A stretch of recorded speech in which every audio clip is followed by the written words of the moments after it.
NDA की ओर से राज्यसभा के लिए उपेंद्र कुशवाहा और मनन मिश्रा निर्विरोध निर्वाचित हो गए और आज उन्होंने बिहार विधानसभा में निर्वाचित होने का प्रमाण पत्र प्राप्त कर लिया है। इस मौके पर बिहार सरकार के उप मुख्यमंत्री सम्राट चौधरी, मंत्री विजय कुमार चौधरी समेत तमाम अन्य नेता मौजूद रहे। निर्वाचन प्रमाण पत्र प्राप्त करने के बाद उपेंद्र कुशवाहा ने एनडीए के तमाम वरिष्ठ नेताओं का धन्यवाद किया और कहा, यह अवसर मेरे लिए बिहार को विकसित करने का, पिछड़े अति पिछड़े समाज को आगे बढ़ाने और सवालों को उठाने का है। यह एक बड़ा अवसर है। पहले भी हमने सवाल उठाए। वहीं राज्यसभा के लिए निर्वाचित हुए मनन मिश्रा ने कहा कि जो जिम्मेदारी मुझे मिली है उसे बखूबी निभाऊंगा। देश का विकास और पार्टी का सदस्य अभियान चल रहा है।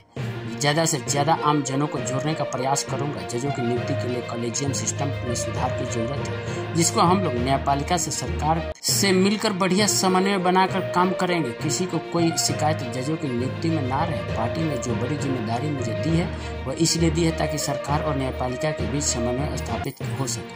मैं प्रयास करूंगा कि सरकार ने जो जिम्मेदारी मुझे दी है उसको बखूबी निभा सके।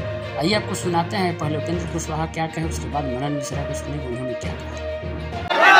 इस अवसर के लिए मैं भारत के प्रधानमंत्री, बिहार के माननीय मुख्यमंत्री अमित शाह जी, जेपी नड्डा साहब सहित एनडीए घटक दल के तमाम हृदय से धन्यवाद ज्ञापित करता हूँ।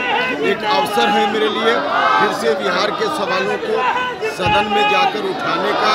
हर तरह से जो गरीबों से जुड़े मुद्दे हैं, जो पिछड़े अति पिछड़े दलित समाज से जुड़े मुद्दे हैं, जिसमें कॉलेजियम सिस्टम को समाप्त करने इत्यादि शामिल है, शिक्षा का सवाल, स्वास्थ्य का सवाल, नौजवानों के लिए रोजगार का सवाल, इन तमाम सवालों को उठाने का एक बड़ा अवसर है। इस सदन के अंदर इन सवालों को पहले भी हमने उठाया है और इस बार भी हम उठाएंगे। चलिए हो गया।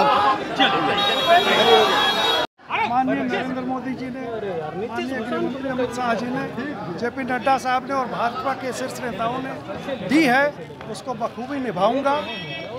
देश आगे बढ़े, देश का विकास हो, देश में शांति व्यवस्था कायम रहे और अभी सदस्यता अभियान चल रहा है पार्टी का, तो ज़्यादा से ज़्यादा बुद्धिजीवियों को, आम जन को जोड़ने का प्रयास करूंगा।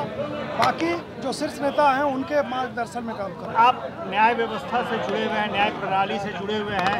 एक कॉलेजियम सिस्टम को लेकर के सवाल उठते रहते हैं। आपके सहयोगी अभी उपेंद्र कुशवाहा ने भी कहा कि कॉलेजियम सिस्टम खत्म होना चाहिए। क्या सोचते हैं? कॉलेजियम सिस्टम में कोई बुराई नहीं है, उसमें थोड़े बहुत सुधार की आवश्यकता है, जिसको हम लोग न्यायपालिका से, सरकार से मिलके एक बढ़िया समन्वय बना के काम करेंगे ताकि किसी को कोई शिकायत कॉलेजियम सिस्टम से, जजेज के अपॉइंटमेंट से रिलेटेड कोई शिकायत ना रहे।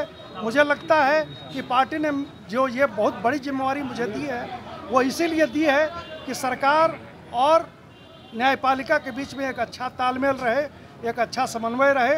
मैं प्रयास करूंगा कि सरकार ने जो जिम्मेवारी या भारतीय जनता पार्टी ने जो मुझे जिम्मेवारी दी है उसको बखूबी निभाऊं। आने वाले समय में विधानसभा चुनाव भी होने वाले हैं, उसकी तैयारी में भी जुटने की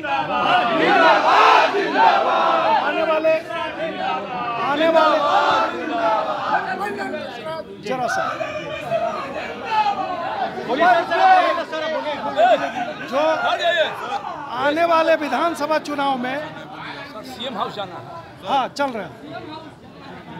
आने वाला विधानसभा चुनाव में परिणाम भारतीय जनता पार्टी के पक्ष में आएंगे।